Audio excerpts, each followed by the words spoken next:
Yo, what's going on, GMG? Hope everybody's having a good morning.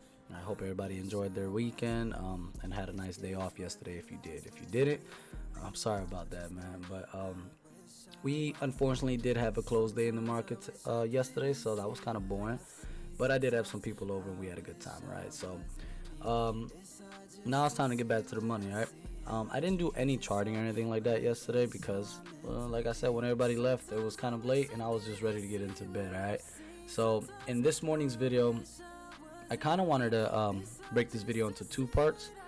Part one is just answering a common question that I've gotten, and it's just when do I decide to grab calls versus puts? And then when I make that decision to grab a call or a put, um, how do I decide which contract to grab, right? Which call to grab or which put to grab, right? So I kind of want to go over those. It's not too complicated, but it can get complicated, so I'll try to simplify it. And honestly, I myself don't know the 100% answer to that question, right? I have certain things that I'm looking for when I'm grabbing calls or puts, but I can be wrong myself. I can be getting better contracts or I could be getting worse contracts. I don't know.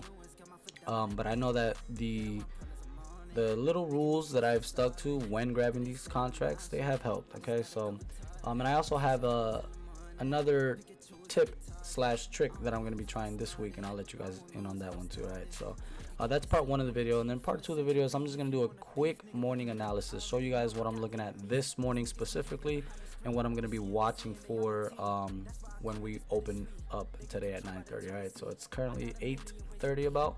So we got another hour to the market opens. Okay, so let's try to get this video done in under 30 minutes. I'm not trying to sit here and bore you guys too much. Okay, so let's dive right into it. All right, so first part of the video, like I said, is about when do I decide to go long or short, and then what contracts am I looking at.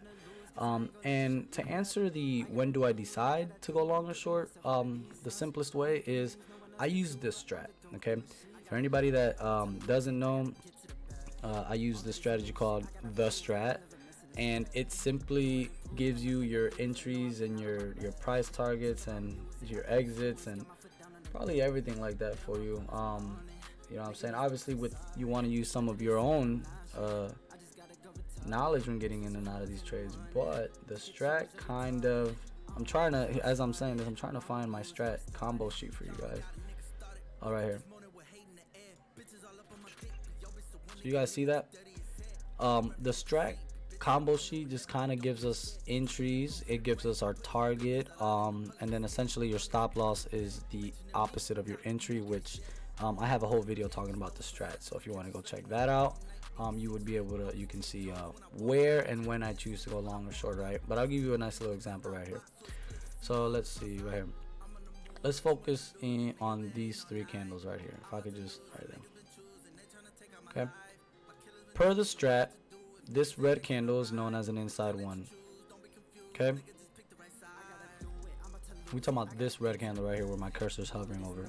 This is an inside one because this candle failed to take out the high of the one before it, previous candle, and it failed to take out the low.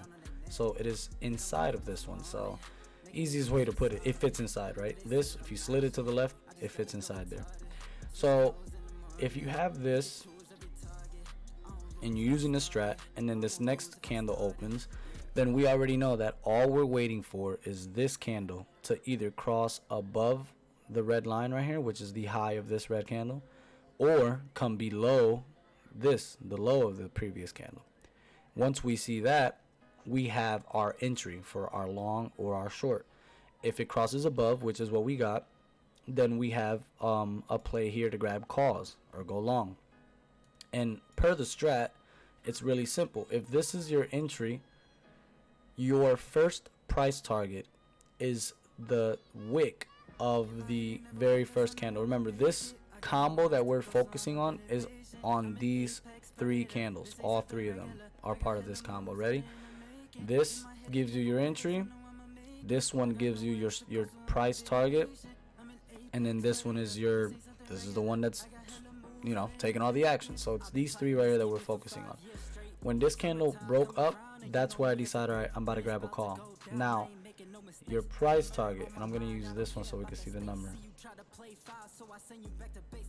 Price target is 4,178, right?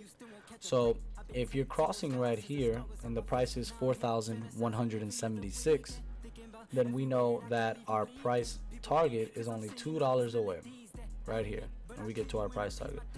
Now this price target is what how do I say this? This price target is what mainly decides what contract I'm gonna get. I guess that's how I'll put it. I could put that a better way, but I don't know. I'm not even gonna think too much about it. But look, basically, if 4,178 is your price target, then the call that you get, the strike price, should be around here. And when I say it should be around here, me personally, no more than 10 to 15 points away. So what I mean by that is I would grab a call that is either 41.80, which is only 2 points away from my price target, 41.85, that would put me 7 points away, maybe 41.90 would be my max. So at that point, I'm gonna grab a contract that's somewhere around there. Now, when you're looking through these contracts, the one thing that I'm making sure that I will never break, this one rule, is that if the contract doesn't have at least 1,000 volume, okay? If you're looking at a contract and it doesn't have at least 1,000, and now this is me personally, I put it away. I don't grab that contract, okay? So, like I just told you, I have maybe 3 possible contracts that I'll grab: 41.80, 41.85, 41.90. I'll look at those 3 because they're pretty close to my price target, and then I'll look at those 3 and make sure that they all have at least 1,000 volume. Now, if they all have 1,000 volume, then I look at the open interest, make sure that that is at least 1,000 as well. It could be maybe 500. You can get away with 500 on that one. Volume, 1,000 or no. And then I also look at the delta and the theta. All right. Now for day trading, since I primarily day trade, theta isn't that big of a deal for me. But if you're planning on swinging and whatnot, I would watch that theta. But delta, I want my delta to be kind of juicy. You know, if I've got 2 contracts that are very similar, but one has 7 more delta, then I'll probably grab the one with more delta. I could be better at grabbing contracts, like I said earlier. I don't know all that there is to it. I have a lot of research to do myself. But those are the rules that I stick to when grabbing contracts. All right. If it's 0 DTE, you might be able to go a little further. Honestly, no. If it's 0 DTE, that is when you want to go 10 to 15 points away. I primarily trade 0 DTE, so I kind of forgot. When you're trading not 0 DTE contracts, I typically stay close to like 5, no more than 5. So if today was a day that it wasn't 0 DTE, I wouldn't grab a call in this play that was more than 5 points away. So if it was 41, like that 41.90 contract, I wouldn't grab, because that's more than 5 points away from my target. So and I'm not saying you can't. You could. I've seen those rip. It's just a little rule I set for myself. And a lot of it, comes down to what contracts you can afford. Some of these SPX contracts, they go crazy, and you try to go further out of the money so that you can afford the contract, and that's when you catch yourself a little bit too far away from your price target, right? 41.78 being my price target. If I grab a 4,200 or 4,250 contract, I'm betting that we're gonna get all the way up here or something like that. And although we did, that is a bold bet, so to speak, right? That is like you're asking for a big movement there. So basically, try to ask for the movement to not be so great. I mean, I don't know if that's a good way to put it, but essentially, stay close to your price target. Okay, pick your price target. For example, in this example, it's 41.78, and stay within 10 to 15 points of that. Okay, so that is essentially why we chose to go long. Was we had this 2 up, right? We have a 2, a 1, and then a 2 1 up. So that is a 2-1-2 play. You get in right here. This is your price target. This candle didn't hit it. Then we open up. This one kind of pulls back a little bit. your stop loss isn't until we get down here. Since we got in right here, you get out down here. So you're good. And then this starts to absolutely rip. You hit your price target, and this is where I would say if you got more than one contract, sell some here and then get ready to hold some runners, all right? Because you can get something like this, and then these runners bring you in that big bang, all right? If this had crossed going down, then I would have just grabbed puts, right? If this white candle had came down and crossed below this instead of crossing above this, cross below, I would have got puts. Your price targets would have been every wick on the way down. So this would have been a price target, then this would have been a price target, then this would have been a price target, all the way down. Okay, so that is a quick little explanation as to why I decide to go long or short, and then how I pick my contracts. Okay, when picking contracts, I don't like the volume being below 1,000. Open interest, I like it to be 500 to 1,000 or more. And delta needs to be nice and juicy, right? Because that's how much money we're making, right? We want delta to be decent, all right? I've gotten contracts with delta like $11. That's good. 11, 10 bucks, 8 bucks. You know what I'm saying? It doesn't have to be 30 all the time. You know what I'm saying? You can make some good money with small deltas and stuff. You know what I'm saying? It's all about positioning yourself correctly, right?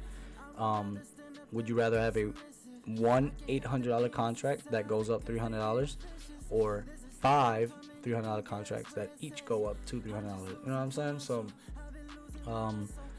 there's like I said, there's some research to be done on my end too as well, still, but I think that these rules have helped me a lot, and you know, they've helped me get where I want to be and in the direction that I want to be in. So I think those have helped, and I hope that they help anyone who has that same question. All right.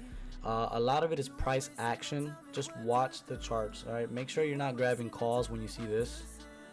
You know, I got a buddy of mine who would see this go down, and they see the calls get cheaper, so they're worried about getting calls and stuff. But watch that price action, right? Once you're seeing all this, just as soon as you saw this go red, maybe quick little scalp for puts and stuff like that. But I'm about to start babbling too much. So there's that. I hope that helps with the answer, or with the question of when do I decide to go long or short, and then what contracts do I decide to grab. Okay. Now the little trick or tip that I had for that, and this is actually gonna apply to me this week. I've been trading SPX for a while now, and those contracts are expensive. They move like crazy, and you know what? You can make a lot of money trading SPX, but you can lose a lot of money trading SPX as well. So I myself in last video, if anyone, for those of you who watched last video, I kind of go over how I was kind of having a block myself, like hesitating to get into some trades and whatnot because of fear, fear of losing the money that I have, losing the trade, and we all know that there is no room for fear in trading. There's no room for emotion. So that's easier said than done though. So what I've decided to do this week, for those who don't know, whenever you get a break, right? Like let's say when this broke 2 going up, yeah, I could have went and grabbed some SPX contracts. Of course, that's what I've been doing. But if SPX is too far out of your budget, you can always just go to SPY and grab the closest in the money contract, right? And what I mean by that, right, is if you open up your options chain, and today's the 31st, and I open up the 31st, I can just grab this, right? Now these are in the money, the blue in the money, out of the money.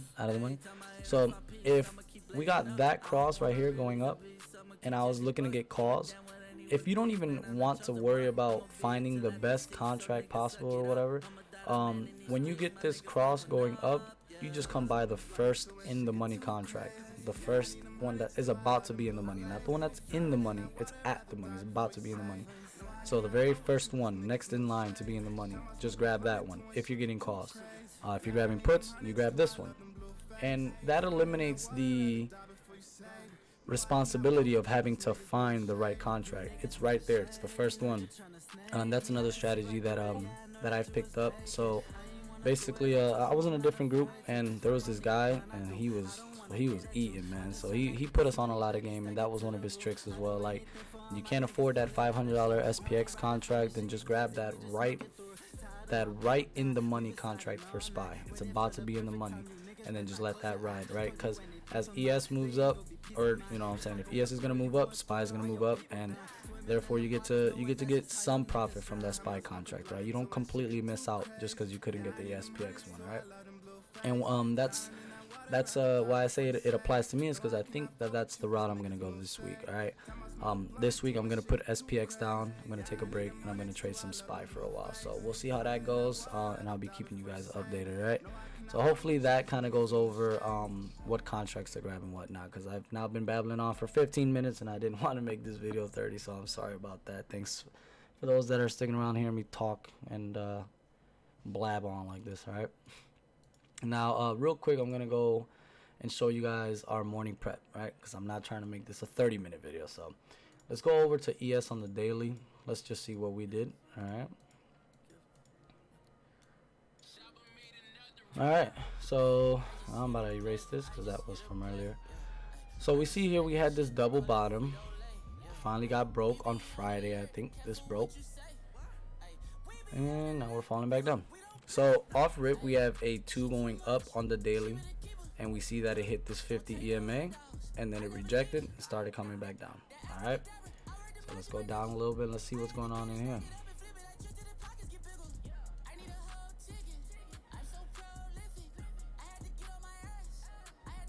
Okay, I drew this red line yesterday, I think. Or no, was this one from yesterday? Hold on. Nah, this is what I had drawn yesterday actually. A little quick sum. So we have our P-Day high, so it's Friday's high, Friday's low. We see that we're underneath that high, so we rejected actually right here. You guys could see I have these 2 ovals ready, right? Rejected there, and it looks like this is the 3rd rejection right here.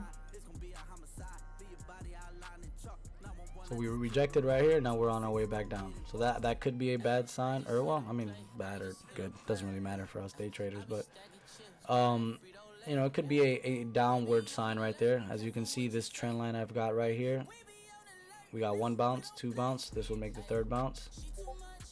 We are sitting on top of our 200 EMA right here, so we could get a little action right here. Also looks like we have some support right there. I'm not gonna say crazy support, but we have some right here.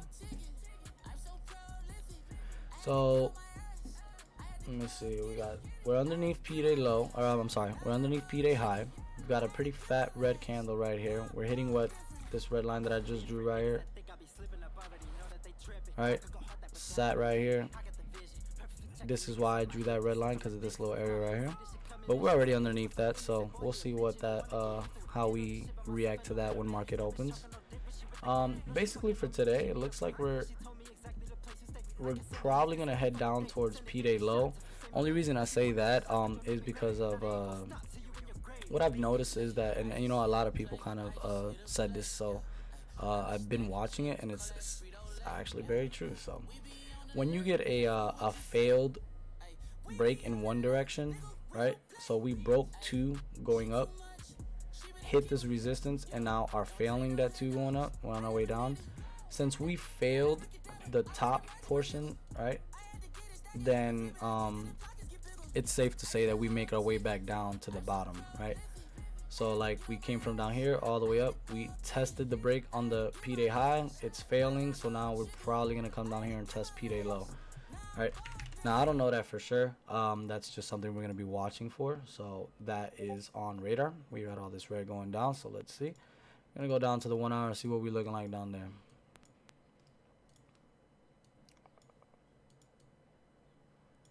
All right, broke this right here. So see, we can get a bounce right here, you know what I'm saying? Because you see the wicks of these 2, they came down here, and look at the wicks of these 3 right here. If I put a line right there, you'd see that that's kind of where we're bouncing right now. Like where these 3 or these were, these kind of are. So we'd be watching for this level to be pretty good support, or I mean, not pretty good, just some type of support.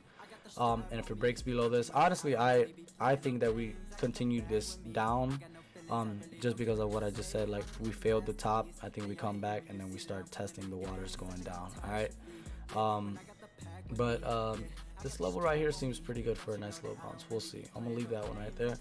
If this level doesn't hold, then we drop probably around where these are. which isn't a massive drop. It's like another 8 points right here. But then if that one fails, then I see us kind of really coming down here, and then probably just all the way. If these two fail, I probably see us tapping this one and then just probably continuing the downtrend anyways. But we'll be watching that. Overall, just from the few little minutes of looking at this right now, is I'm gonna say we're gonna go down. I'm gonna say we're gonna at least test this down here, because we failed this up here, but we did fail this during post-market, pre-market, after the 3-day weekend, all that stuff. I don't know what we can get after all that. So but we'll be watching every morning though. This is essentially all I do, is come in here and find levels that either are gonna serve as a little bit of support or a little bit of resistance, and then watch those levels. I think this red line I drew last night on a daily, and if you can see here, no, not a daily, it had to be like a 4-hour or something.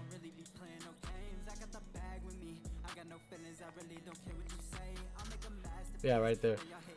See, so I took this level of support, or no, this was resistance right here, and now it's gonna play as support. So that is another level I'm watching right here. This is what, 40.93. So if we break below this, maybe bounce off 40.93. If not, drop all the way. We'll see. But these are levels I'm watching, and then I play calls or puts based on what I see. All right. So I hope the video helped you guys. The pre-market analysis one, I really did just rush this. Alright guys, this part right here I want to do better. I'll show you guys. I'm gonna do this every morning. This part, the pre-morning analysis part, I'm gonna do it every morning. I'm gonna have a video up every morning, just going over what I'm watching and what I'm expecting. But like I said, this video is not going on 21 minutes, and I'm not trying to have it any longer. Alright guys, so this is a little bit of a what I'm watching, a peek of what I'm watching this morning. And then those of you who don't know, in the Discord I elaborate more. I'll be sending a paragraph of what I'm watching, levels and all that stuff, right? So if you're not in there, hop on in there, man. It's free, and I don't really ask for much except participate, man. Let me know what, if you've got some ideas, you've got some trading ideas, throw it in there, man. I want to see you guys talking and whatnot. But with that being said, man, I'm about to cut this video right now, because it's just gonna be going, man. I talk, all right? I talk. Alright, so hope that helped you guys. Let me know in the comments, or just hit me up on some DMs on my Discord or on my Instagram. Let me know what you guys want to see, what you think about this video and whatnot, and let's make that bread. Alright, peace. Y'all have a good one.